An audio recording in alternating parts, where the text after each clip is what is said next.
History has a way of turning dust and echoes into legends, but few moments capture the sheer brilliance of human strategy like the battlefields of the ancient world. Picture this: a single decision, a carefully crafted maneuver, and suddenly the tide of war shifts. Entire civilizations rise or fall based on the cunning of a general, the discipline of soldiers, and the flawless execution of a plan. These weren't just clashes of brute force, they were chess games played with lives and kingdoms at stake, where the greatest minds of their time turned chaos into victory. And here's the astonishing truth: these ancient tactics aren't just relics of the past, they're blueprints of genius studied for centuries, because they reveal something timeless about leadership, creativity, and the art of turning impossible odds into triumph. What makes a battle plan unforgettable? It's not just about winning, it's about daring to think differently. Imagine Hannibal leading elephants across the Alps, a move so audacious it left Rome stunned. Or Alexander the Great, whose phalanx formations seemed invincible, not because of sheer numbers, but because of their precision and adaptability. These commanders didn't just fight, they outthought their enemies, using terrain, psychology, and even the element of surprise as weapons. And the most fascinating part, their strategies weren't just effective in their time, they're still taught in military academies today, proving that true innovation never goes out of style. So why do these ancient battles still grip our imagination? Because they're more than just history, they're masterclasses in human potential. Every ambush, every feigned retreat, every moment of strategic deception speaks to something deeper: the relentless drive to overcome, to adapt, and to outsmart fate itself. In this video, we'll uncover the 25 most brilliant tactical maneuvers from ancient warfare, each one a testament to the ingenuity of the human mind. By the time we're done, you'll see these battles not as distant events, but as living lessons in courage, creativity, and the sheer power of a well-executed plan. The battlefield awaits. Let's step into the past and discover what made these strategies legendary. Ancient warfare was a game of minds as much as muscle, where the landscape itself could become a weapon in the right hands. Without satellites or radios, generals had to read the land like a map. Every hill, river, or forest could hide an ambush or funnel enemies into a killing zone. Take the Battle of Thermopylae, where a narrow pass turned 300 Spartans into an immovable wall against thousands. Or Julius Caesar's siege of Alesia, where he didn't just build walls around the enemy, he built walls around his own army to trap reinforcements in a deadly sandwich. These weren't just battles, they were psychological plays where morale could shatter faster than a shield line. Commanders like Sun Tzu didn't just write about war, they mastered the art of illusion. Feigned retreats, dummy camps, even spreading false rumors could unravel an enemy's discipline before the first arrow flew. Hannibal's victory at Canney wasn't just about encircling the Romans, it was about luring them into overconfidence, making them think they were winning until it was too late. And that's what made ancient tactics so extraordinary. They relied on misdirection, turning an opponent's strength into their downfall. But here's what's easy to forget: these strategies weren't born in textbooks. They were forged in desperation by leaders who had to innovate or die. When Alexander faced Persia's war elephants, he didn't panic, he adapted, using tight formations and spikes to turn the beasts into liabilities. The genius wasn't just in the plan, it was in the execution, the split-second adjustments when chaos erupted. That's why these maneuvers still resonate. They reveal how brilliance thrives under pressure, how constraints spark creativity. And now we're about to see the first of these masterstrokes in action, a tactic so clever, it rewrote the rules of war. The feigned retreat was more than just a trick. It was a psychological masterpiece, a dance of deception that turned an enemy's aggression into their greatest weakness.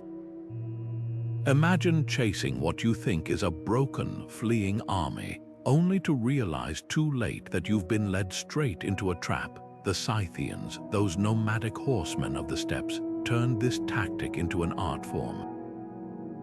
Mounted archers would appear to scatter in panic, drawing their pursuers deeper into unfamiliar terrain. Then, in a heartbeat, they'd wheel around, surrounding the disorganized enemy and raining arrows from all sides. It wasn't just about running away, it was about controlling the narrative of the battle, making the enemy believe they'd won until it was far too late. The Mongols elevated this strategy to near perfection. Under Genghis Khan, their armies moved like a single organism, feigning disorder to provoke reckless charges. At the Battle of Kalka River, they pretended to retreat for days, stretching the enemy's lines thin and exhausting their supplies. When the opposing forces were strung out and vulnerable, the Mongols struck with terrifying coordination. What looked like chaos was actually meticulous planning, every rider knowing exactly when to turn and attack. The genius wasn't just in the retreat itself, but in the timing, knowing the precise moment when the enemy's discipline would crack under the illusion of victory. But perhaps no one wielded the feigned retreat more brutally than the Parthians at Cannae. Facing the Roman legions, they didn't just pretend to flee, they made it irresistible. Their horse archers would loose a volley of arrows, then gallop away, tempting the Romans to give chase. And when the heavy infantry inevitably broke formation to pursue, the Parthians circled back like a closing noose. The real brilliance, they'd trained their horses to gallop in a controlled retreat while archers twisted in their saddles to keep firing backward, a tactic so devastating it became known as the Parthian shot. What made this maneuver so effective wasn't just the element of surprise.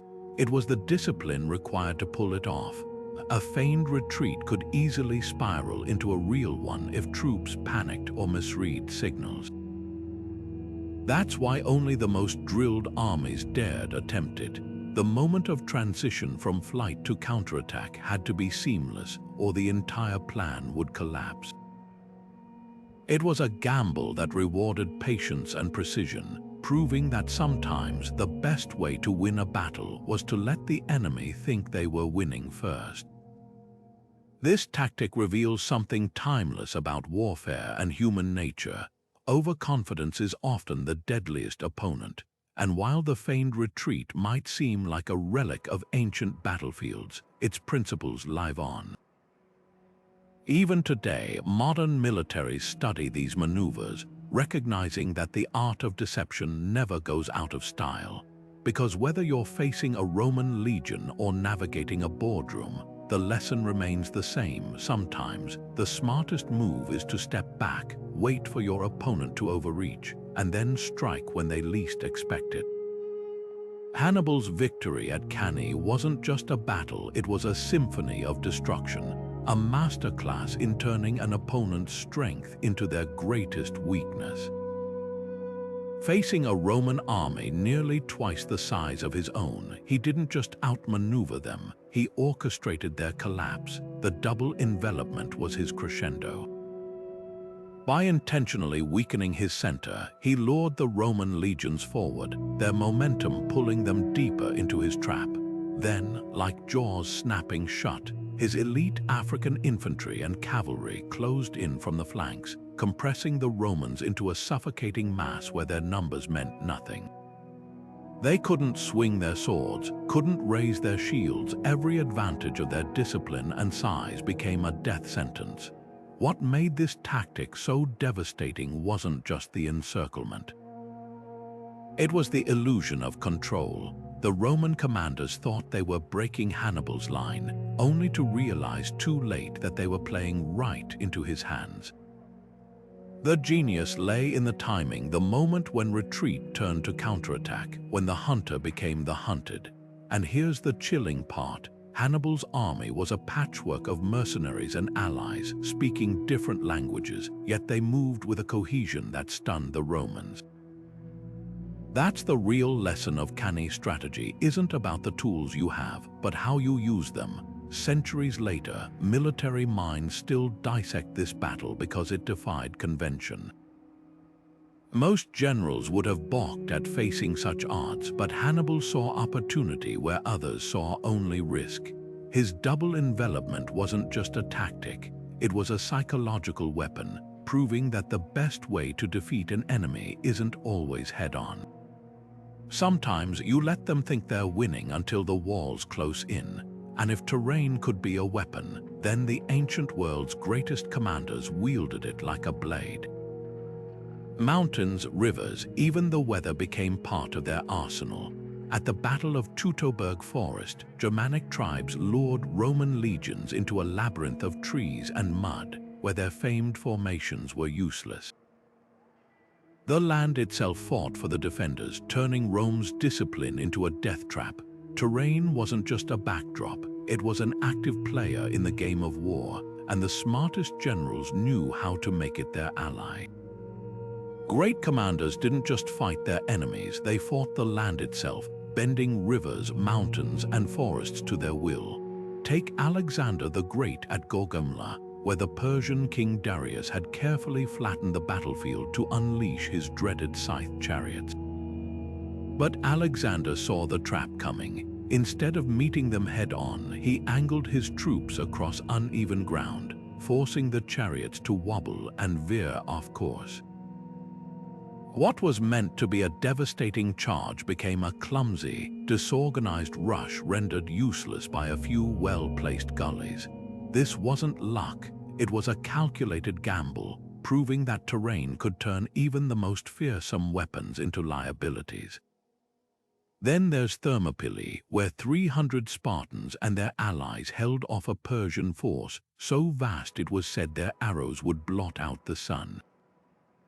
But Leonidas didn't need numbers, he had the Hot Gates. That narrow pass forced the Persians to attack in tiny groups, neutralizing their overwhelming advantage. The land itself became a force multiplier, letting a handful of defenders fight like an army. It's a lesson etched into history. Sometimes the best ally isn't more soldiers, but the right patch of dirt. But terrain wasn't just about defense. Scipio Africanus turned it into a weapon at the Battle of Ilipa, using the rolling hills of Spain to hide his troops until the last possible moment. By the time the Carthaginians realized his lighter forces had swapped places with his heavy infantry, it was too late. The high ground was already his. This was terrain as deception, a way to rewrite the rules of engagement mid-battle. And let's not forget the marshes of the Teutoburg Forest, where Germanic tribes led Roman legions into a watery nightmare.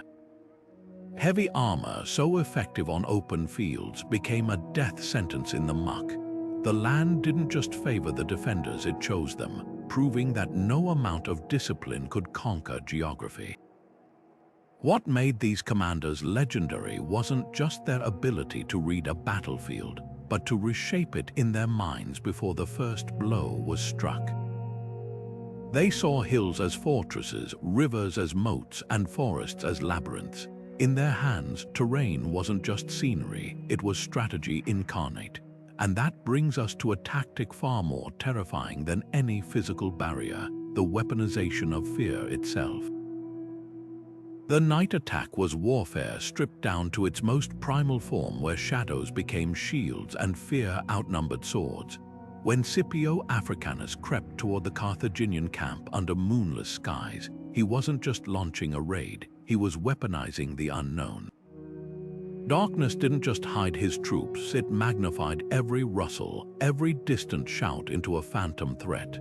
Imagine being a sentry that night, straining your ears as the usual camp noises twisted into something sinister. By the time the first torch flared and the war cries erupted, the Carthaginians weren't just outmaneuvered, they were psychologically unraveled. Here's why night assaults were so devastating. they turned an army's greatest strength, its discipline, into a liability.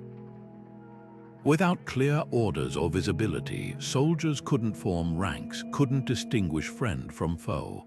The chaos bred panic, and panic spread faster than any flame. But the true brilliance of commanders like Scipio lay in their restraint. They didn't attack blindly, they struck with precision, targeting supply depots or command tents to maximize confusion. A single well-placed raid could cripple an army's morale for days, leaving them jumpy and sleep-deprived, ripe for the next blow. Yet for all its power, the night attack was a gamble worthy of a dice roll. One misstep could doom the aggressors as easily as their prey. The Theban general Pelopidas learned this the hard way during a moonlit assault on a Spartan outpost. His own men, disoriented in the dark, began fighting each other, mistaking allies for enemies. That's the razor's edge of nighttime warfare. Control the chaos and you're a hero. Lose hold of it and the darkness swallows you whole. But when executed flawlessly, the rewards were staggering. Take the Byzantine general Belisarius at the Battle of Dara. Outnumbered by the Persians, he sent a cavalry unit to circle behind enemy lines under cover of night. As dawn broke, the Persians found attackers both in front and behind them, a nightmare scenario that shattered their cohesion. The psychological toll was irreversible. After surviving a night assault, even veteran troops would flinch at every snapped twig, questioning whether the darkness itself was their enemy. This tactic reveals a timeless truth about conflict. The most potent weapons aren't always steel or fire, but uncertainty and dread. Modern militaries still train for nighttime operations because the principles remain unchanged: stealth, surprise, and the relentless exploitation of fear. What Scipio understood 2,000 years ago still holds today. Sometimes the deadliest blow isn't the one that strikes flesh, but the one that strikes first at the mind. And if darkness could be an ally, then deception was the ultimate unarmed combat, a way to topple empires without drawing a single blade. Consider the Trojan horse, history's most infamous ruse, where victory came wrapped in wood and false surrender. But long before that legendary trick, commanders were mastering subtler forms of psychological warfare, spreading rumors to sow dissent, leaving fake orders for enemy scouts to find, even dressing corpses in the uniforms of rival factions to spark infighting. These weren't just dirty tricks, they were force multipliers, proving that wars could be won not in the clash of arms, but in the space between an enemy's ears. Sun Tzu wasn't just offering philosophy when he wrote that deception was the essence of war. He was handing commanders a weapon sharper than any sword. Take the Peloponnesian War, where Athens turned lies into lethal strategy. They didn't merely spread rumors, they crafted an entire story, forging letters from a supposed traitor within Sparta's ranks. The documents were so convincingly detailed, mentioning real officers, referencing past battles, that Sparta took the bait, executing one of their own best generals on suspicion of betrayal. This wasn't just trickery, it was psychological surgery, removing a key leader without ever drawing a blade. But false intelligence worked best when it played on existing fears. The Carthaginians, masters of Mediterranean trade, used their networks to plant whispers among Roman allies, suggesting rebellion was brewing back home. The Romans, already paranoid about loyalty in their far-flung territories, would recall troops to investigate, leaving battlefields undefended. The brilliance lay in the plausibility. The best lies weren't outrageous, but just believable enough to exploit an enemy's insecurities. Timing was everything. A message delivered too early might be fact-checked too late, and it'd miss the critical moment. When the Byzantine Emperor Justinian wanted to stall Persian advances, he didn't just send a letter. He arranged for it to be accidentally intercepted mid-campaign. The contents, a fake plan detailing reinforcements arriving in 3 months. The Persians, unwilling to wait, split their forces to secure supply lines and walked straight into an ambush. What's startling is how little this tactic has changed over millennia. Modern disinformation campaigns still rely on the same principles: exploit trust, amplify doubt, and let the enemy's imagination do the rest. Because the most devastating weapon isn't always forged in steel. Sometimes it's crafted from a few well-placed words, and if deception reshaped battles, then the next innovation rewrote the rules of engagement entirely. Enter the Macedonian Phalanx, a wall of spears so disciplined it could turn farmers into an unstoppable force. But its power wasn't just in the weapons, it was in the way they moved, a choreography of death that left empires in ruins. The Macedonian Phalanx wasn't just a formation, it was a living fortress, a bristling wall of sarissa spears stretching 18 feet long, each one wielded by a soldier who knew his life depended on the man beside him. Picture standing across from that advancing line, a forest of iron points glinting in the sun, moving as one unstoppable entity. Philip Roman, too, didn't just invent this tactic. He engineered it, drilling his troops until their movements were second nature, turning farmers and herdsmen into a machine of war. The secret wasn't the length of the spears, though. It was the synchronicity. Every step, every thrust was timed to perfection, creating a front so dense that even the bravest enemy would hesitate before charging headlong into that lethal thicket. But the phalanx's true genius lay in its adaptability. Alexander the Great took his father's creation and made it dance. At the Battle of Gorgemler, he didn't just march forward blindly. He angled the phalanx like a door swinging open, luring the Persians into a gap that suddenly snapped shut. The formation could pivot, shift, or even split, flexible enough to exploit weaknesses while maintaining its crushing forward momentum. That's what made it revolutionary. It wasn't a static wall, but a weapon that thought. Yet for all its power, the phalanx had one fatal flaw: its rigidity. Break the line and the entire structure unraveled.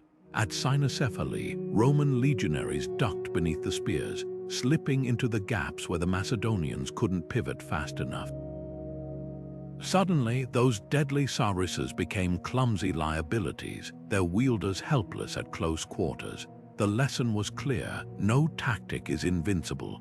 Even the mightiest formation could fall if the enemy outthought rather than outfought it. And that's where the next evolution in ancient strategy comes into play: the art of turning an enemy's strength into their downfall. If the phalanx represented unity, then the tactics that countered it exploited division. Imagine convincing your opponent that their greatest ally was actually a threat. That's exactly what the Achaemenid Persians attempted against Alexander, using war elephants to terrify his horses. But Alexander, ever the innovator, didn't panic. He adapted, training his troops to part ranks and let the beasts charge through harmlessly, the real masterstroke. He turned the elephant's own momentum against them, herding them back into Persian lines. This wasn't just combat, it was psychological warfare at its finest. The best commanders understood that battles weren't won by brute force alone, but by manipulating the enemy's perception, whether through feints, false retreats, or even spreading rumors of rebellion. They weaponized uncertainty. And in that space between doubt and decision, victories were born. So while the phalanx stands as a testament to discipline and cohesion, its eventual defeat reminds us of an even older truth. In war, as in life, the mind is the ultimate battlefield. Julius Caesar didn't just conquer Gaul, he unmade it from within. His genius wasn't in overpowering the tribes, but in turning their own rivalries against them. Imagine a web of ancient alliances, each thread taut with centuries-old grudges. Caesar didn't cut through it, he plucked the right strings, isolating one faction after another. When the Helvetii migrated westward, he didn't face them head-on. He secretly backed their rivals, the Aedui, to harass their flanks. By the time the Helvetii reached Roman territory, they were exhausted, their strength already drained by proxy battles Caesar had orchestrated. This wasn't just warfare, it was political judo, using an enemy's momentum to throw them off balance. But divide and conquer wasn't just about playing factions against each other, it was about timing. Caesar waited for moments of vulnerability, like harvest season when tribes were scattered, or after a bad winter when supplies ran low. He'd offer one group protection, lavish another with Roman luxuries, then step back as jealousy festered. The Arvani and Sequani, once united against Rome, soon turned on each other over disputed trade routes, their shared cause forgotten. The brilliance lay in the long game. Caesar didn't need to win every battle when his enemies were too busy fighting themselves. What's chilling is how little this tactic has aged. From colonial powers pitting local rulers against each other to modern cyber campaigns amplifying societal divisions, the playbook remains eerily familiar. Caesar understood something timeless. Unity is the greatest threat to any conqueror, and the quickest way to break it isn't with swords but with whispers. Yet for all its ruthlessness, divide and conquer had one weakness: it required a steady hand. Misjudge a faction's loyalty or push too hard, and the manipulator could become the target. The Germanic tribes, wise to Roman tactics, occasionally turned the tables, feigning infighting to lure legions into ambushes. Even the best-laid plans could unravel if the threads of discord snapped back. And that brings us to a maneuver even more audacious one, where retreat wasn't a sign of weakness, but the first move in a lethal dance. The Parthians at Carrhae didn't just fake a withdrawal, they turned it into a slaughterhouse, proving that sometimes the deadliest strike comes when your enemy thinks you're running away. The scorched earth tactic wasn't just destruction, it was strategic surrender, a way to weaponize emptiness itself. When the Scythians faced Darius the Great's invading Persian army, they didn't meet them in battle. Instead, they vanished, torching their own villages, poisoning wells, and driving off livestock. The Persians found themselves marching deeper into a ghost land, where every step forward meant starvation. No crops to forage, no settlements to plunder, just an endless, silent taunt from an enemy who refused to fight on anyone's terms but their own. This wasn't retreat, it was a war of attrition where the land itself became a trap. What made this tactic so devastating was its psychological toll.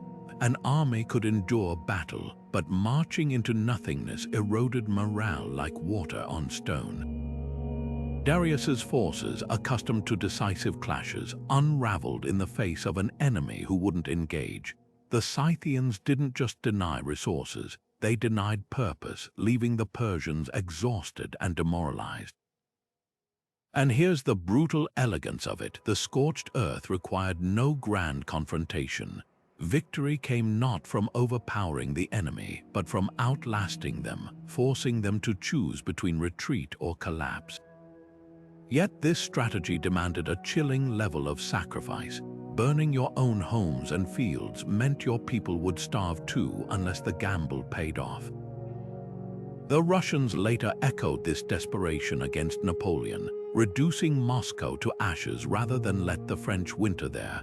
Both cases proved the same grim truth. Sometimes survival meant destroying what you loved to deny it to the enemy. But if land battles turned terrain into a weapon, naval warfare rewrote the rules entirely. On the open sea, there were no hills to hide behind, no forests to ambush from, just wind, water, and the relentless dance of ships. The Athenians at Salamis didn't just outmaneuver the Persian fleet, they lured them into narrow straits where their numbers became a liability. Like the Spartans at Thermopylae, They used confined space to neutralize superiority, proving that even on water, geography could be a general's greatest ally. Naval battles introduced a new dimension of strategy, the Corvus, a boarding bridge the Romans used to turn sea fights into land battles, or fire ships sent drifting into enemy formations. These weren't just tools, they were psychological weapons, exploiting the primal fear of fire on a wooden ship. The sea demanded innovation, and the cleverest commanders didn't just adapt. They made the waves themselves part of their arsenal. From scorched earth to naval ambushes, ancient warfare was a testament to human ingenuity under pressure. Whether burning fields or funneling fleets, the greatest tacticians understood that victory often lay not in strength, but in the willingness to think and act in ways no one expected. And as we'll see next, even the humblest tools could become instruments of devastation in the right hands. The Romans were landlubbers in a world of seasoned sailors, but their greatest naval weapon wasn't speed or maneuverability. It was a simple wooden gangplank called the Corvus. Picture this: Carthaginian warships, sleek and agile, closing in on what they assumed would be an easy victory against Rome's sluggish fleet. Then, with a thunderous crash, the Corvus dropped like a drawbridge, its iron spike slamming into the enemy deck. Suddenly, the sea battle became a brawl on solid wood, where Roman legionaries could fight as if they were on dry land.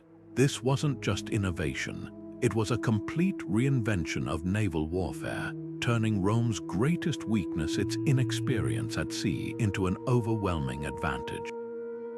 At the Battle of Mylae, the Corvus didn't just neutralize Carthage's superior seamanship, it rendered it irrelevant. The Carthaginians had spent generations mastering the art of ramming and retreating, their ships dancing around slower opponents. But the Corvus erased those rules. Now, every attempted ramming maneuver risked becoming a death sentence. The moment their ships got close enough to strike, they were locked in place, transformed into floating battlegrounds where Roman discipline reigned supreme. The genius of the Corvus wasn't its complexity, it was its simplicity. Why outsail your enemy when you could outfight them instead? Yet the Corvus came with a hidden cost. Its weight made ships unstable, and during storms, entire fleets capsized beneath its bulk. Rome eventually abandoned it, but the lesson endured. Sometimes, the boldest solutions aren't about improving your strengths. They're about redefining the battlefield to erase your weaknesses. The Corvus wasn't just a tool, it was a mindset, proving that the rules of war aren't written in stone. And if the Corvus showed how to bend the rules, then Fabian tactics demonstrated how to ignore them entirely. When Hannibal's army terrorized Italy, the Roman general Fabius Maximus refused to meet him in open battle. Instead, he shadowed the Carthaginians, harassing supply lines, burning crops, and vanishing into the hills. It was warfare as a slow, grinding siege of patience, a strategy so frustrating that Romans initially mocked it as cowardice. But Fabius understood what others didn't. Against an enemy like Hannibal, victory wouldn't come from a single glorious clash, but from relentlessly starving him of opportunities. This wasn't avoidance, it was strategic suffocation. Every day Hannibal's army marched without a decisive fight. His mercenaries grew restless, his allies wavered, and his legend dimmed. The brilliance of Fabian tactics lay in their restraint. They traded immediate glory for inevitable collapse. And though Fabius was eventually sidelined for more aggressive commanders, history proved him right. Rome's eventual victory at Zama wasn't won by brute force alone, but by the accumulated exhaustion of an army bled dry by delays and denials. What links the Corvus and Fabian tactics isn't just ingenuity, it's the willingness to break conventions. Whether by turning ships into fortresses or battles into sieges, the greatest commanders didn't just play the game better, they changed it entirely. And that's the thread running through ancient warfare's most brilliant maneuvers. Victory often favors those who dare to rewrite the rules. The Testudo Formation wasn't just a defensive tactic. It was a mobile fortress, a masterpiece of disciplined teamwork designed to neutralize cavalry's greatest strength, its terrifying charge. Picture Roman legionaries locking shields overhead and along the sides, creating an armored shell that even the most determined horsemen couldn't crack. From above, it resembled a tortoise's carapace, hence the name. But beneath that interlocking barrier, soldiers moved as one, advancing steadily while arrows and spears clattered harmlessly against their layered defense. This wasn't just about protection, it was about psychological dominance. A cavalry charge relied on shock and momentum, but against the Testudo, that energy shattered like waves against a cliff. What made this formation so effective wasn't just the shields themselves, but the precision of their deployment. At the Battle of Cannae, the Roman general Crassus ordered his men into Testudo as Parthian horse archers circled, raining down arrows. For hours, the legionaries endured, their formation turning what should have been a slaughter into a stalemate. The real genius, they could transition instantly from a compact tortoise to a battle line, the moment the enemy's cavalry grew tired or overextended. That adaptability turned defense into a weapon, forcing attackers to exhaust themselves against an unyielding wall. Yet the Testudo had vulnerabilities. Open terrain was its ally, but dense forests or uneven ground could break cohesion, leaving gaps for enemies to exploit. And while it nullified arrows and light cavalry, heavy infantry with long spears could pry the formation apart if they closed the distance. The lesson was clear: no tactic was universal. Even the mighty Testudo had to be wielded with awareness of its limits, but perhaps its greatest legacy was the message it sent. When Roman forces marched into hostile lands under that shell of shields, they weren't just demonstrating discipline, they were broadcasting inevitability. The Testudo wasn't merely a formation, it was a statement: you cannot break us, and in the face of such unshakable unity, many enemies chose not to try. Now contrast this with the Macedonian cavalry wedge, a formation that turned the very concept of cavalry charges into a surgical strike. Where the Testudo deflected force, the wedge concentrated it, proving that sometimes the best defense was an offense so precise it felt unstoppable. The square formation transformed ordinary infantry into an impenetrable fortress, not with walls, but with sheer discipline and geometry. When cavalry thundered toward Greek or Roman lines, soldiers would swiftly reorganize into a hollow rectangle, their spears projecting outward like the spines of a hedgehog. From above, it must have looked like a living puzzle, every man locked in position, shields overlapping, creating a barrier that turned the terrifying charge of horses into a futile exercise. The brilliance wasn't just in the formation itself, but in what it represented: a triumph of order over chaos, proving that even the fastest, most heavily armored riders could be stopped cold by a well-drilled wall of resolve. But the square's power came with razor-thin margins for error. One soldier breaking rank to flee could unravel the entire defense, like a single thread pulled from a tapestry. At the Battle of Magnesia, the Seleucid cavalry learned this the hard way. Their initial charge against the Roman square faltered, until a handful of legionaries, spooked by the thunder of hooves, wavered. That momentary lapse created a gap, and the cavalry poured through, turning an unbreakable formation into a slaughterhouse. The lesson: a square was only as strong as the nerve of the weakest man in its ranks. What's fascinating is how this tactic exploited cavalry's psychological limitations. Horses, no matter how well trained, instinctively balk at charging into a solid wall of sharpened steel. The square didn't just protect infantry, it weaponized the animal's own survival instincts against them. And when the charge failed, riders found themselves trapped in a deadly dance, circling the square like sharks unable to breach a coral reef. Yet the square wasn't invincible. Against archers or artillery, its tight clustering made it a target-rich environment. The Mongols, masters of mobile warfare, would feign retreat to draw squares into open ground, then rain arrows from all sides. Without the flexibility to scatter or advance, the formation became a coffin. That's why the greatest commanders knew when to break the square as deftly as they formed it, transitioning back into loose ranks the moment the cavalry threat passed. This tactic endures as a masterclass in adaptability.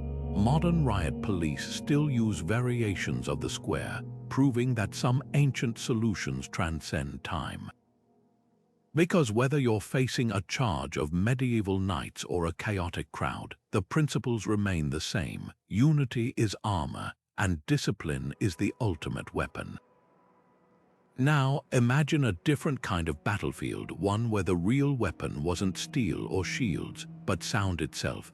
Some armies discovered that the right noise at the right moment could shatter enemy morale faster than any sword. The Celts, for instance, marched into battle with Carnyx's bronze horns shaped like snarling beasts, their eerie wails designed to freeze opponents mid-step. And when the Aztec death whistle echoed across the battlefield, it wasn't just a signal, it was psychological warfare, a scream so unnatural it turned seasoned warriors into trembling recruits. Sound could disorient as much as terrify.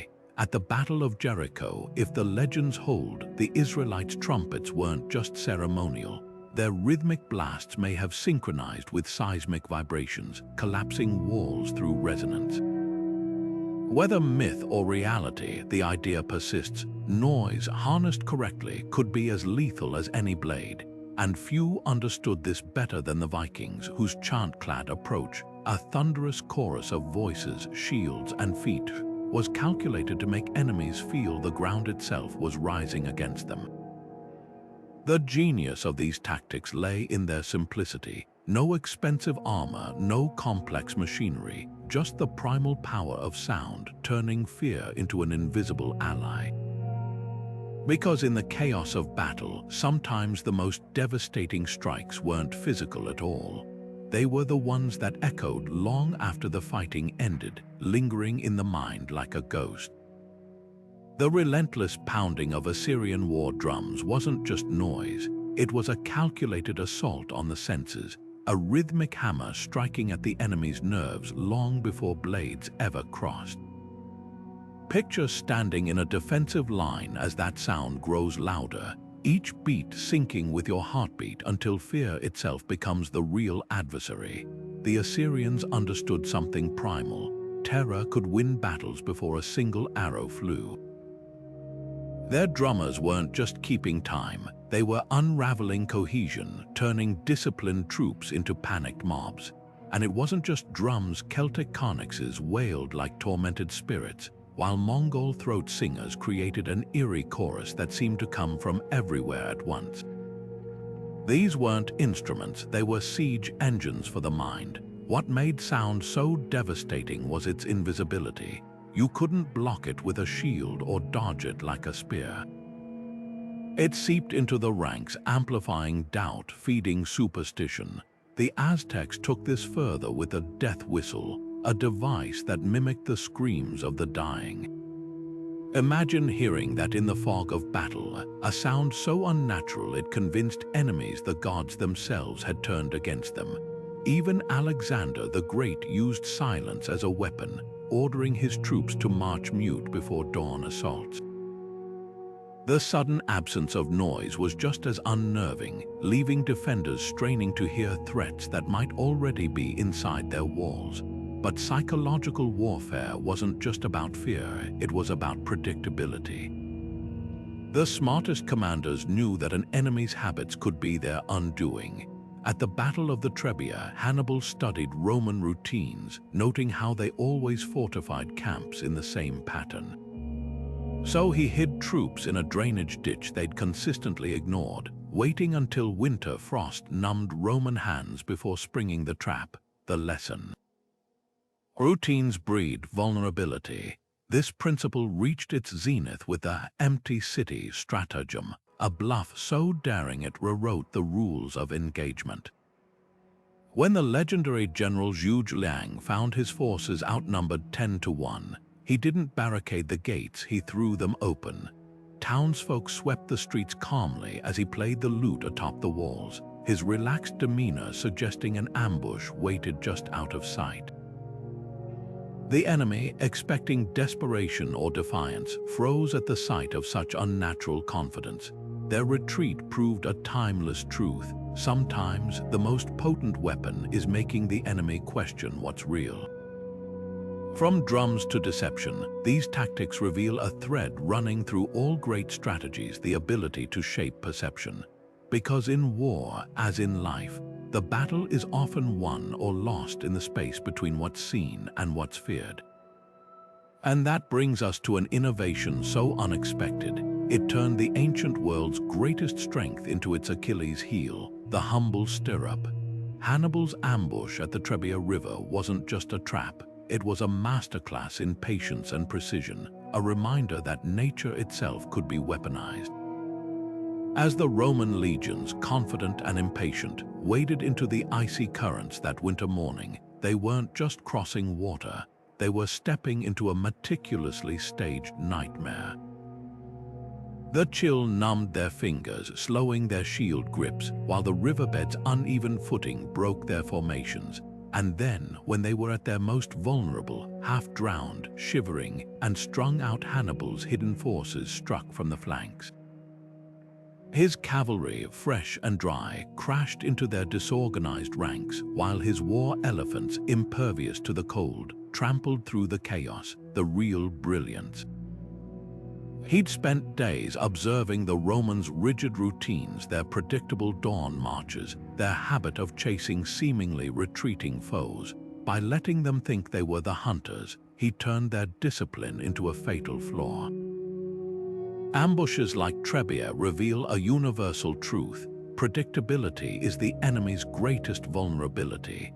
The Germanic tribes used this against Varus in the Teutoburg forest, luring 3 legions into a downpour that turned paths into quagmires.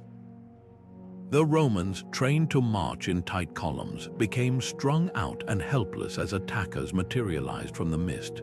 What made these tactics so devastating wasn't just the element of surprise, it was the orchestration. Hannibal didn't just hide troops, he controlled every variable, from the weather to his enemy's overconfidence. He knew that the best ambushes didn't just attack the body, they shattered the mind, leaving survivors too terrified to trust the ground beneath their feet. Yet for all their lethality, ambushes demanded more than just cunning, they required restraint. The Parthians, masters of hit and run warfare, would vanish into the desert for days, letting frustration and thirst wear down pursuers before reappearing like mirages. The key was timing: strike too soon and the trap might be spotted, too late and the moment would vanish. At Trebia, Hannibal waited until the Romans were fully committed, their vanguard already across the river, their rear still struggling in the current. That split-second decision, when to spring the trap, was what separated a bloody skirmish from a legendary victory. And if ambushes preyed on predictability, then the next tactic flipped the script entirely. Feigned weakness wasn't about hiding strength, it was about flaunting vulnerability, daring the enemy to underestimate you until the moment their arrogance became their undoing. The Mongols didn't just pretend to retreat, they left trails of abandoned loot as if fleeing in panic. The Romans at Lake Trasimene marched headlong into a valley they thought held a scattered foe, only to find Hannibal's entire army waiting on the high ground. These weren't just tricks, they were performances where the stage was set not with steel but with the enemy's own assumptions.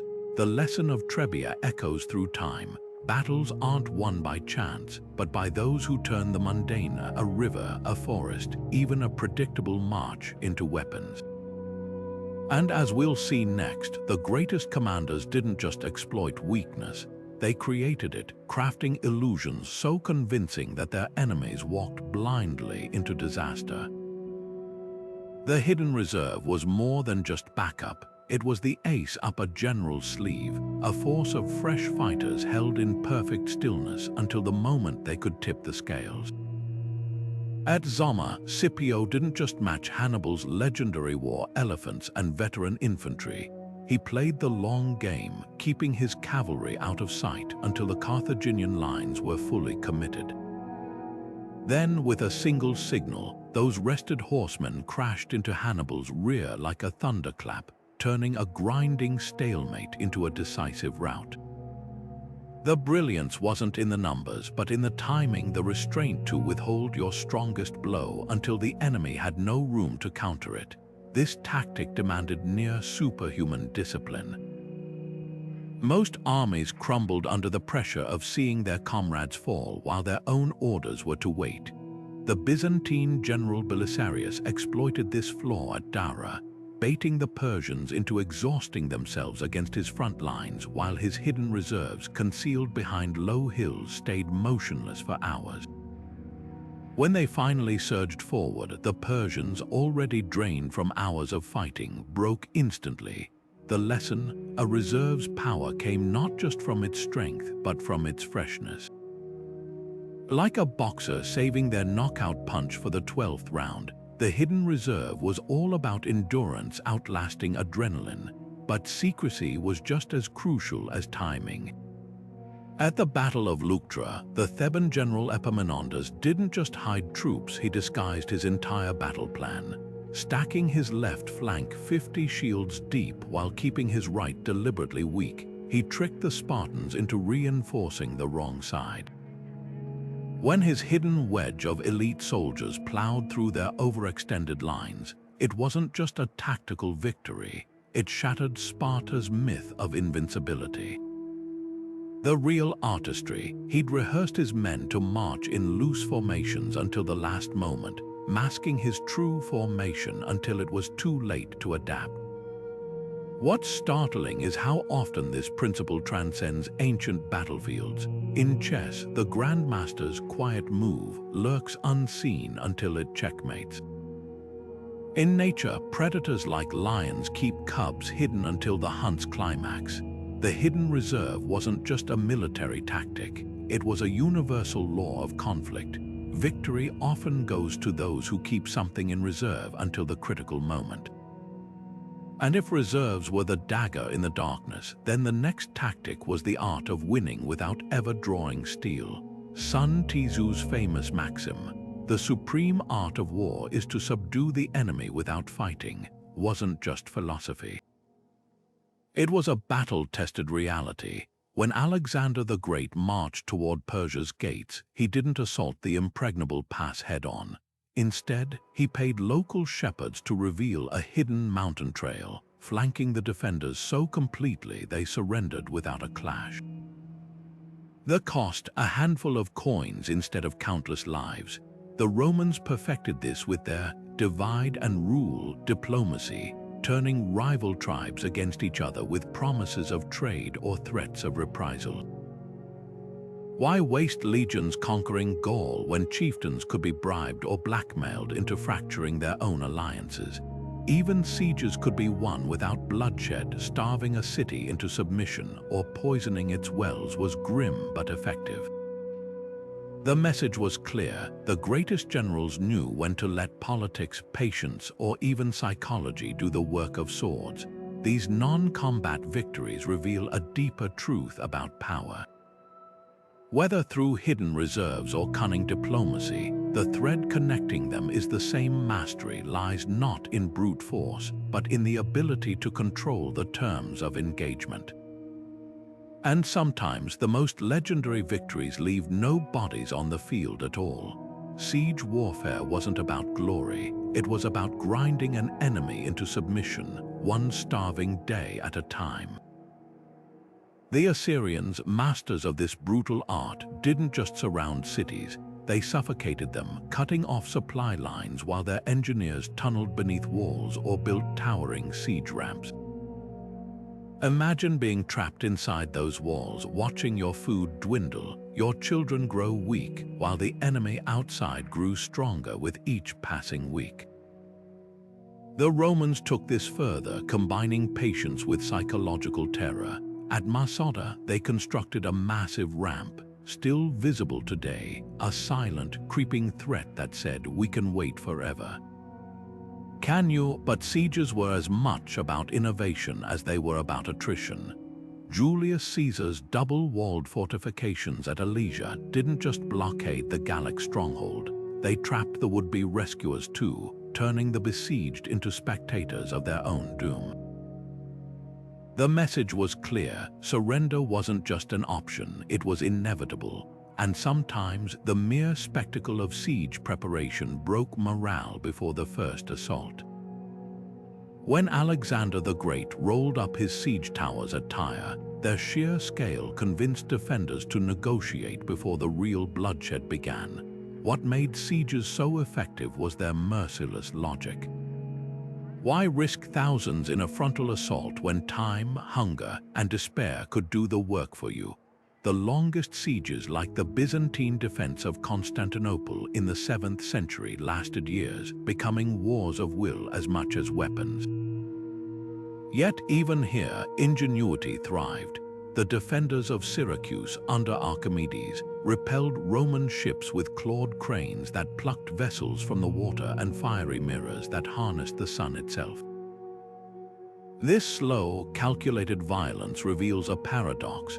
The surest path to victory often required not fighting, and that brings us to a tactic that flipped the script entirely when the best way to win a siege wasn't to endure it, but to turn the tables and make the besiegers feel besieged. The counter-siege didn't just break blockades, it shattered the attacker's confidence, proving that even the mightiest walls could become cages for those who dared to surround them.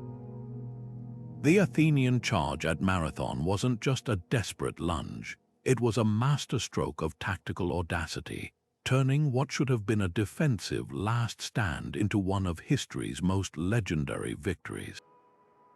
Picture this: 10,000 Persian troops, seasoned and confident, facing a ragged line of Athenians and Plataeans who looked hopelessly outmatched. But the Greeks had a secret weapon, not in their numbers but in their formation. By thinning their center and stacking their flanks, they created a trap disguised as a weakness. When the Persian cavalry, lured by the seemingly fragile middle, surged forward, the reinforced Greek wings swung inward like closing gates. The result, a crushing vise that turned the Persians' own momentum against them, their advance collapsing into chaos as the flanks enveloped them. What made this counterattack so revolutionary wasn't just the courage to charge against overwhelming odds, it was the precision of its execution. The Greeks didn't just hold their ground, they chose the moment to strike, waiting until the Persian lines were overextended, their cohesion fraying. The lesson was clear: defense wasn't about crouching behind shields, it was about patience, timing, and the willingness to explode into action when the enemy least expected it. Marathon proved that a well-timed counterattack could rewrite the rules of engagement, transforming a force on the back foot into an unstoppable hammer. But the real genius of Marathon lay in its psychological impact.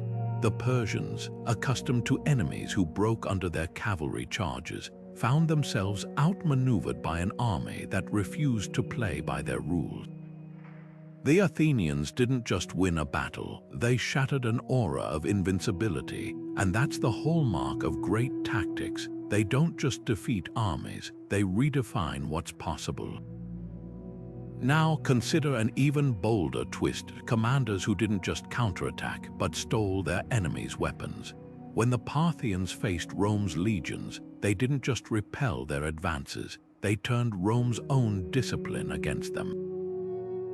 By feigning retreats, they lured the heavily armored infantry into chasing shadows across the desert, their formations unraveling under the weight of their own gear. The Parthians didn't need to outfight the legions. They made the Romans' greatest strength, their relentless advance, become their downfall. Or take the Mongols, who transformed siege warfare by repurposing captured Chinese engineers to build catapults that hurled not just stones, but disease-ridden corpses over city walls. This wasn't just innovation, it was psychological warfare, turning an enemy's technology into a tool of terror. The message was unmistakable. In the right hands, even your opponent's assets could become instruments of your victory. These strategies reveal a deeper truth about warfare. The most brilliant commanders didn't just react, they reimagined. Whether at Marathon or on the steppes, they proved that the best defense was often a cunning offense, and the deadliest weapons were sometimes the ones you stole from your foe. And as we'll see next, some tactics didn't just borrow from the enemy. They turned the very environment into a weapon, bending nature itself to their will. The trumpeting of war elephants at Hydaspes should have been a death knell for Alexander's forces. These towering beasts were Porus's ultimate weapon, capable of trampling entire formations into dust. But Alexander saw something others didn't. The elephant's sheer power made them predictable. Instead of meeting them head-on, he ordered his archers to target their mahouts, the handlers guiding them. Without direction, the wounded animals spiraled into panic, turning their terrifying charge into a chaotic stampede against Porus's own troops. This wasn't just improvisation, it was tactical alchemy, transforming the enemy's greatest asset into their worst nightmare. The genius lay in the details. Alexander's men didn't just wound the elephants randomly, they aimed for sensitive spots like eyes and trunks, maximizing pain without killing them outright. A dead elephant collapses, a wounded one becomes a berserk force of nature. Soon, Porus's majestic war machines were crashing through their own lines, their handlers trampled underfoot. The lesson was brutal but clear. Adaptability could dismantle even the most fearsome advantage. This principle echoed centuries later when the Romans faced Pyrrhus's elephants at Beneventum. Instead of fleeing, they doused pigs in pitch, set them ablaze, and drove the squealing creatures toward the elephants. The scent of burning flesh sent the giants into a frenzy, their formation collapsing in terror.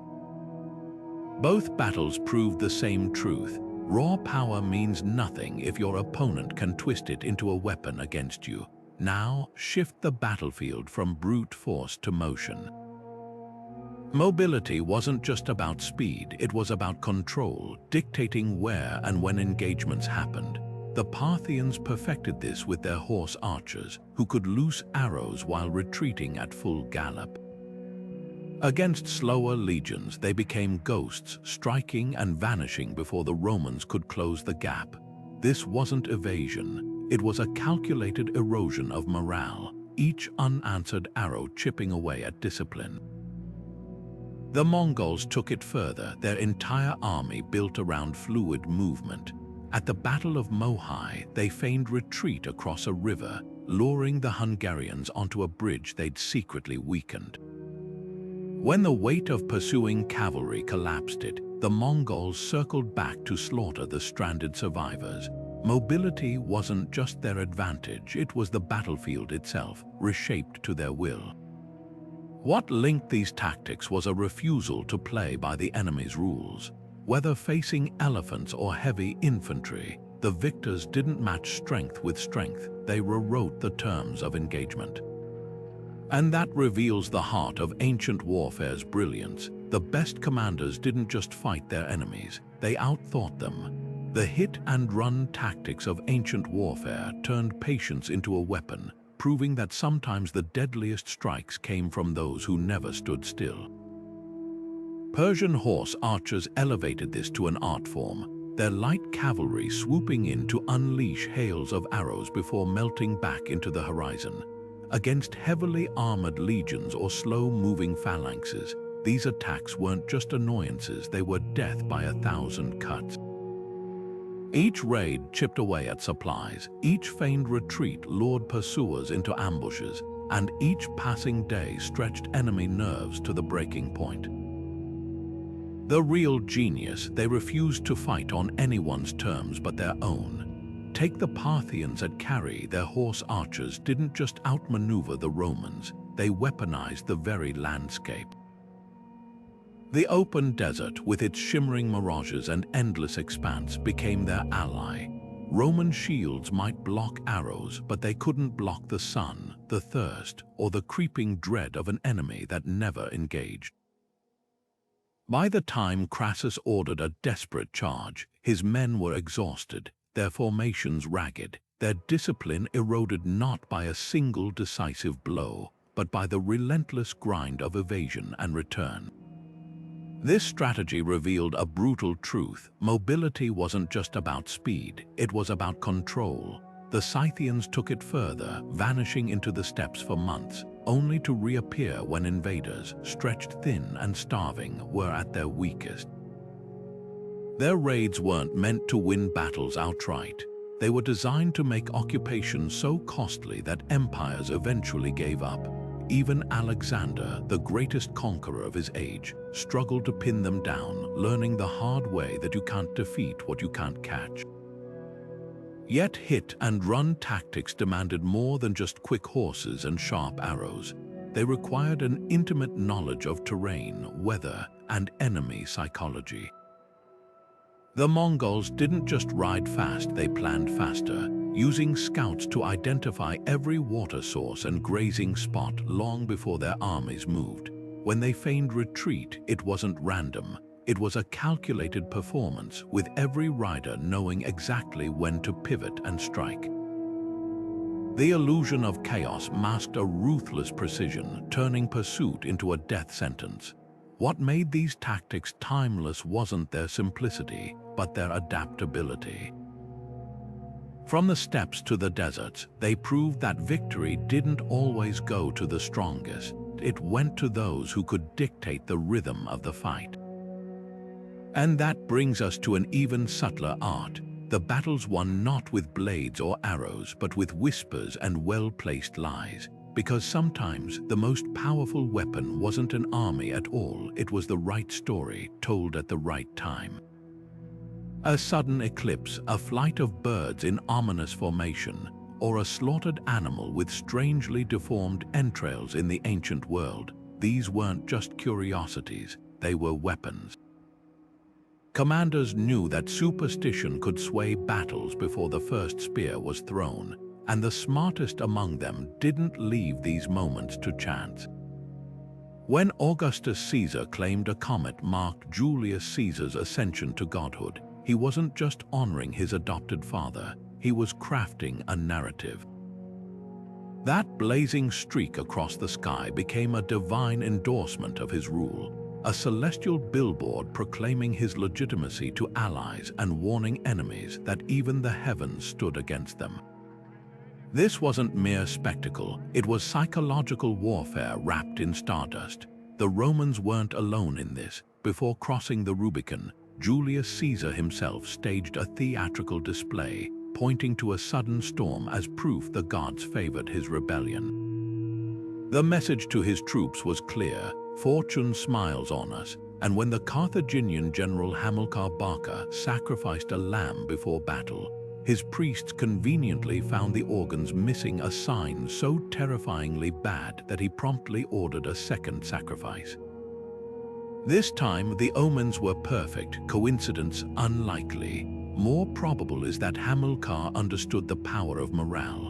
An army that believes victory is preordained fights with terrifying conviction. But omens could also be turned against an enemy. The night before the Battle of Pharsalus, Pompey's camp was rattled by reports of a meteor shower, interpreted by his superstitious troops as the gods abandoning their cause. Caesar, ever the opportunist, spread rumors that his own scouts had seen visions of flaming shields in the sky, a sure sign of divine favor. By dawn, Pompey's forces were already psychologically crippled, their confidence eroded by manufactured portents. The lesson in warfare, perception often mattered more than reality.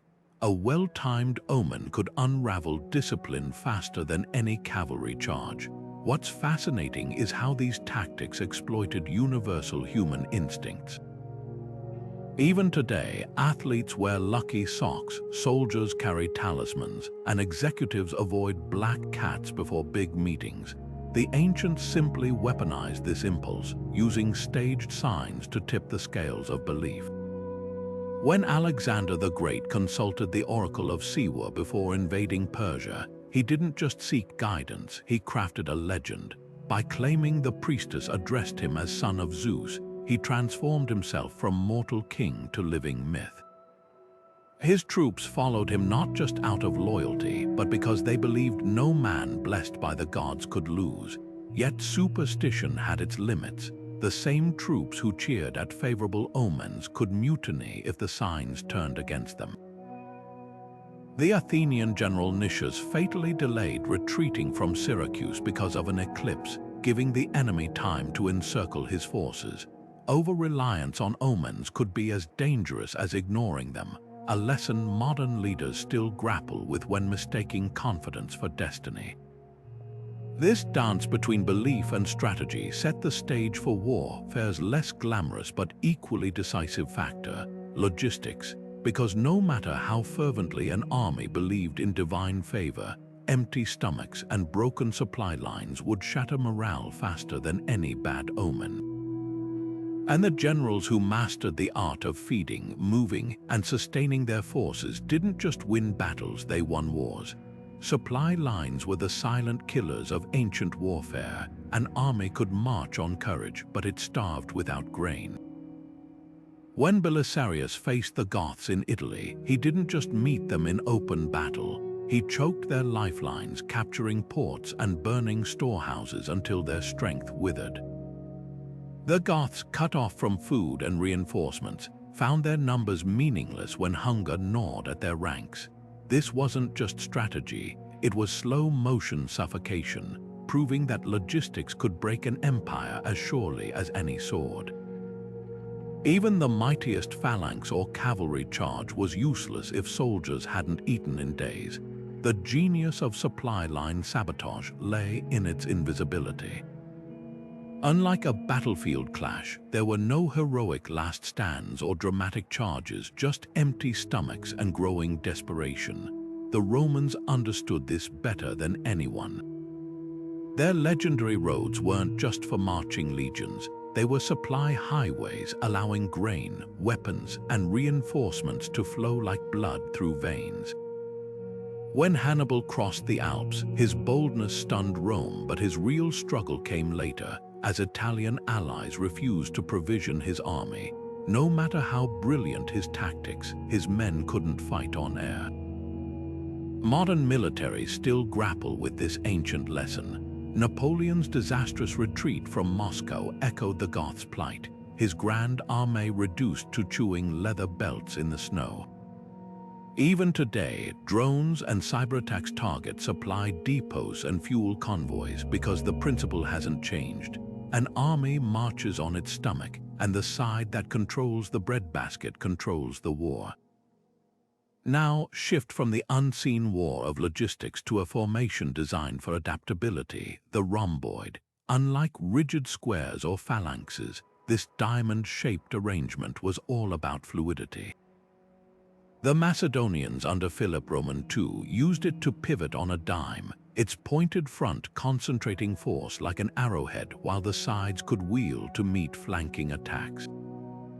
Picture a battlefield where most units moved like lumbering beasts. The rhomboid was a scorpion, striking fast and adjusting before the enemy could react.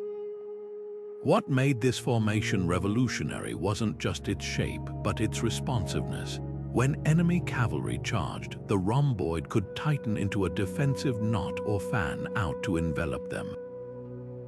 At Chaeronea, Philip's son Alexander, commanding the left flank, used its flexibility to split the Athenian line, proving that mobility could outmaneuver even superior numbers. The rhomboid didn't just defend or attack, it transitioned, turning the chaos of battle into a calculated dance. Yet its brilliance came with a caveat. It demanded near-perfect coordination. A single misstep could collapse the diamond into disarray, leaving gaps for enemies to exploit. That's why only the most drilled troops, like Alexander's elite companions, mastered it. The rhomboid wasn't just a formation. It was a test of discipline where victory went to those who could move as one mind in many bodies. From starving foes into submission to outmaneuvering them with geometric precision, these tactics reveal a timeless truth. Warfare's greatest innovations weren't always about force.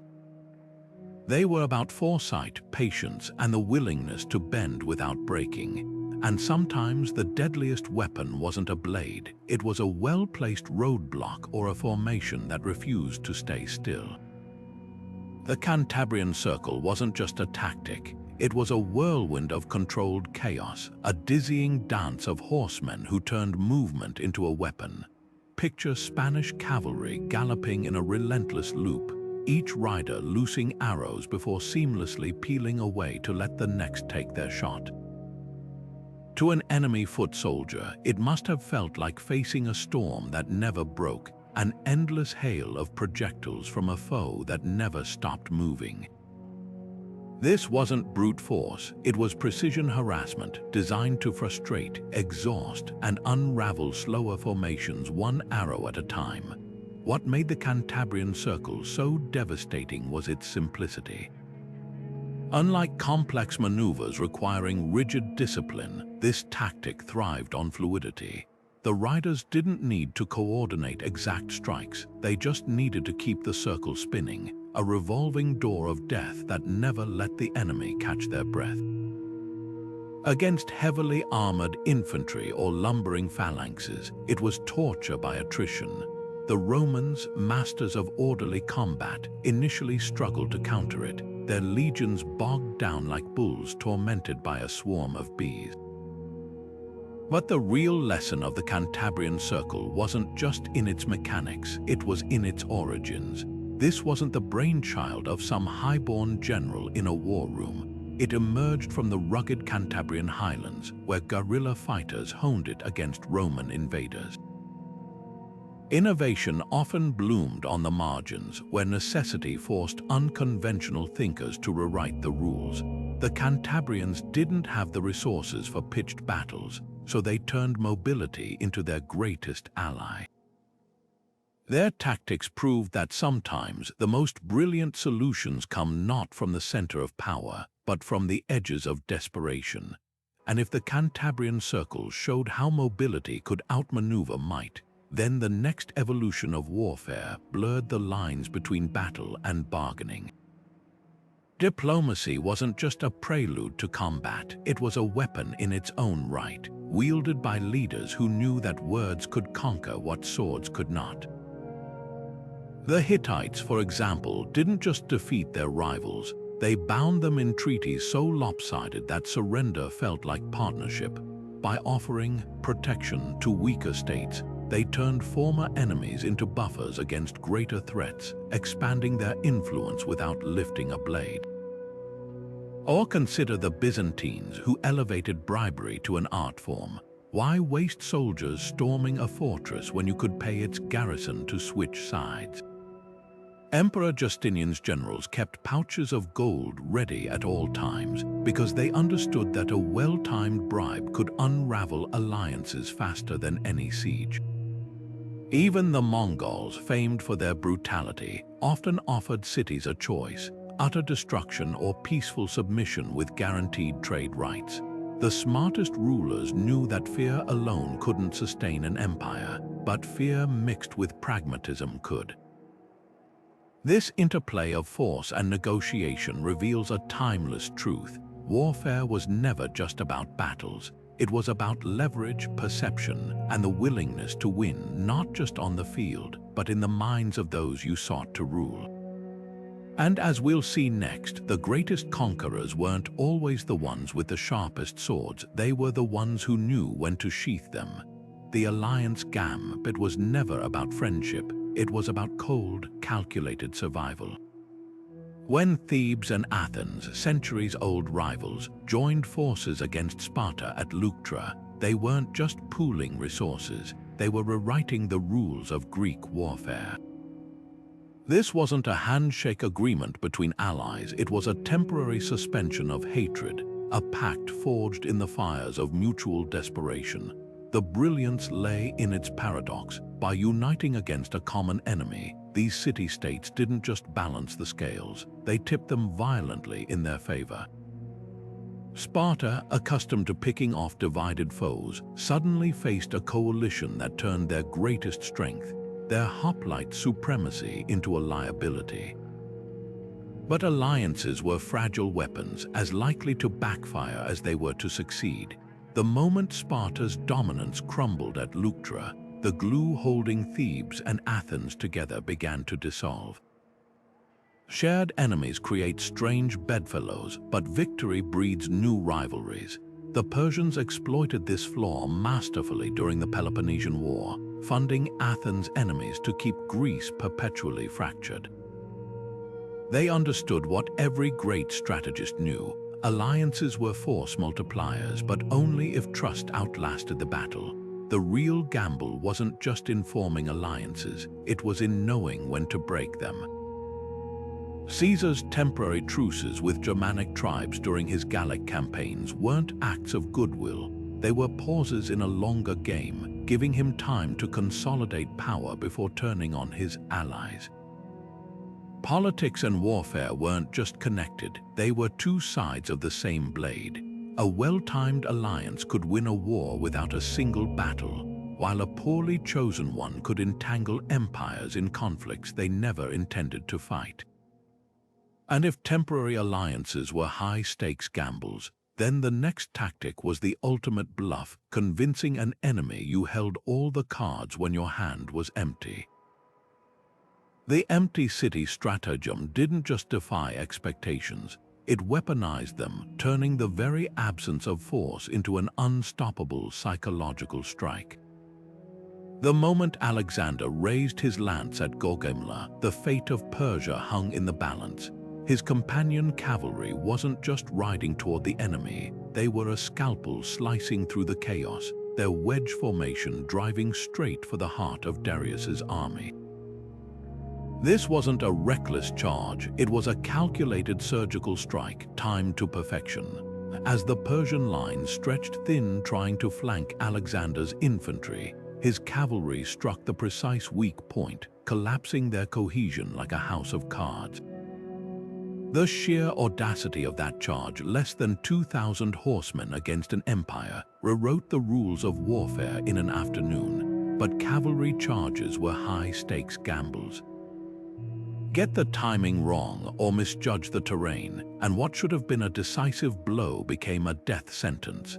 At the Battle of Hastings, William the Conqueror's Norman knights learned this the hard way, their initial charges breaking against the Saxon shield wall like waves on a cliff. It took feigned retreats, another ancient trick, to finally lure the English out of formation.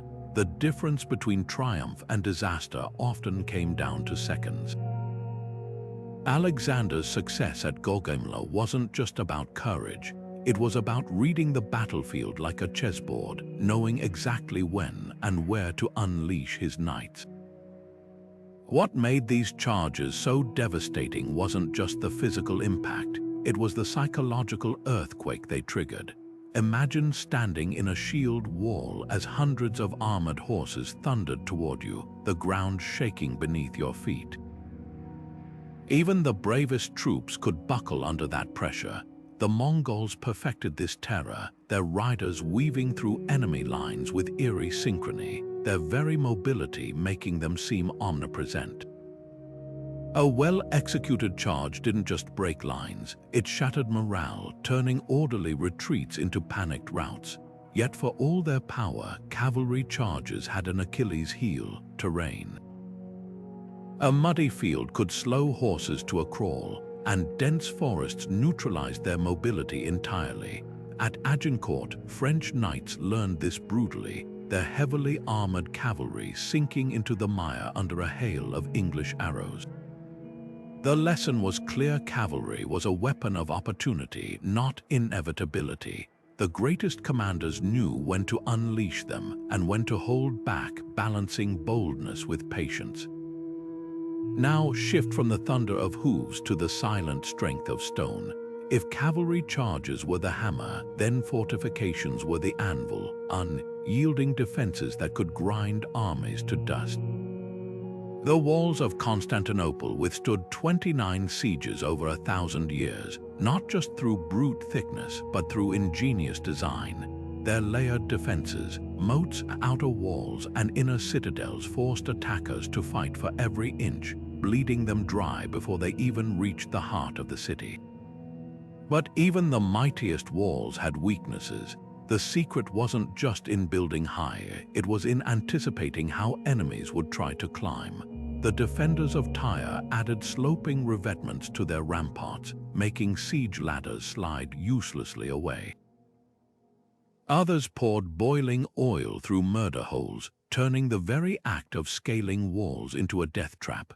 The best fortifications weren't static barriers, they were active participants in the battle, designed to outthink as much as outlast. What linked cavalry charges and impregnable defenses was the same principle. Warfare was a duel of minds as much as muscle.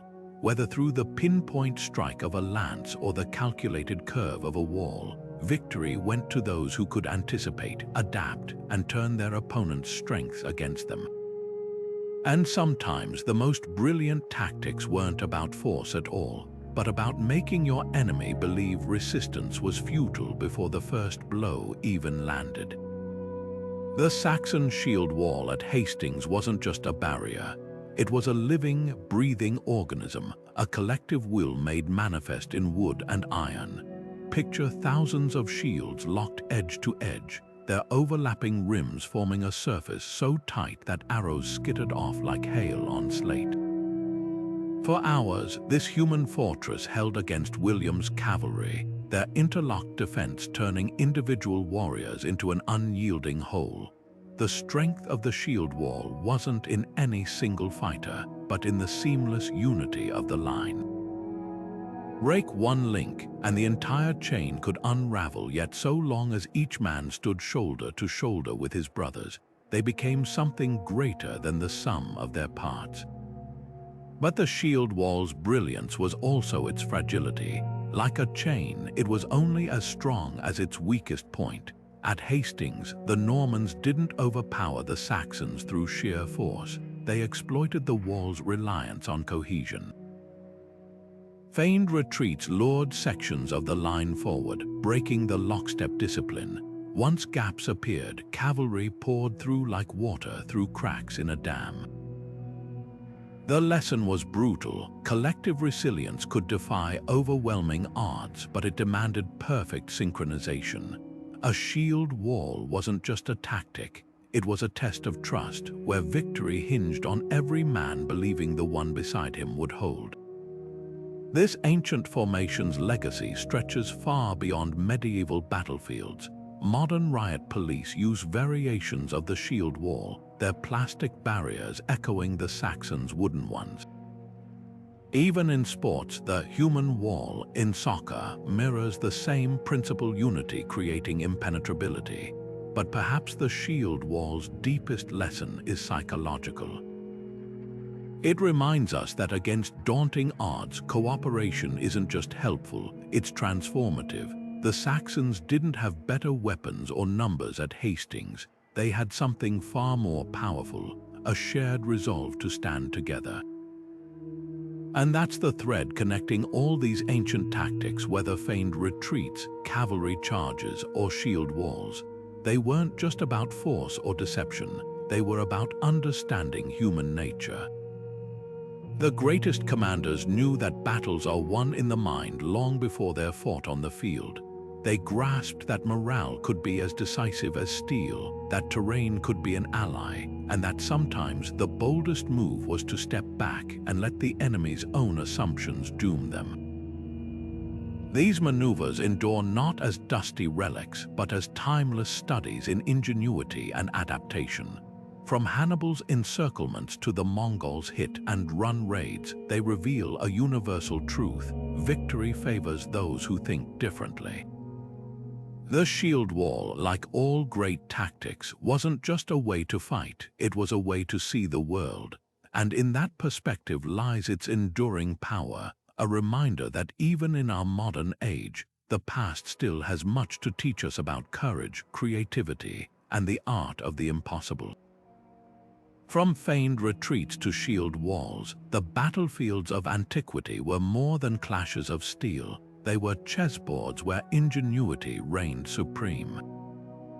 These 25 tactics aren't just relics of a bygone era, they're blueprints for problem solving that transcend time. Hannibal didn't just cross the Alps with elephants to shock Rome, he demonstrated how audacity could rewrite the rules of what's possible. Alexander's oblique phalanx wasn't merely a formation. It was a lesson in focusing strength where it matters most. The commanders of old didn't have satellites or drones, but they mastered something far more enduring: the art of turning constraints into advantages. What makes these strategies timeless isn't their brutality, but their brilliance. The empty city stratagem teaches us that perception can outweigh reality, a lesson modern marketers and negotiators wield daily. Fabian's avoidance of pitched battles shows the power of patience in a world obsessed with quick wins. Even the humble Testudo Formation, with its interlocking shields, reminds us that collective resilience can defy overwhelming odds. These aren't just military maneuvers, they're metaphors for overcoming adversity, whether in boardrooms, athletic competitions, or personal struggles. The real surprise: many of these tactics emerged from desperation, not textbooks. Scipio Africanus improvised the Corvus because Rome lacked naval experience. The Mongols perfected hit-and-run tactics not by choice, but because their nomadic lifestyle demanded adaptability. Innovation often blooms on the margins, where necessity forces unconventional thinking. That's why these ancient solutions still resonate. They prove that limitations can spark creativity rather than stifle it. So the next time you face a challenge, ask yourself, what would Hannibal do? Could a feigned retreat turn a competitor's aggression against them? Might a diplomatic alliance, however temporary, create an opening? The battlefields of the past whisper these possibilities to those willing to listen. History's greatest commanders didn't just leave us tactics, they left us a mindset. One that sees obstacles as opportunities, that values cunning over brute force, and understands that victory often belongs to those who dare to think differently. Which of these ancient strategies ignited your imagination? Was it the psychological mastery of the night attack, or the geometric precision of the Rhomboid Formation? Drop your thoughts below. We're all students of history here, and if you enjoyed this journey through the minds of antiquity's greatest tacticians, be sure to subscribe. Because the past isn't just a collection of dates and dusty artifacts, it's a living conversation, and the next chapter is waiting to unfold. The battlefields may be silent now, but their lessons still echo for those ready to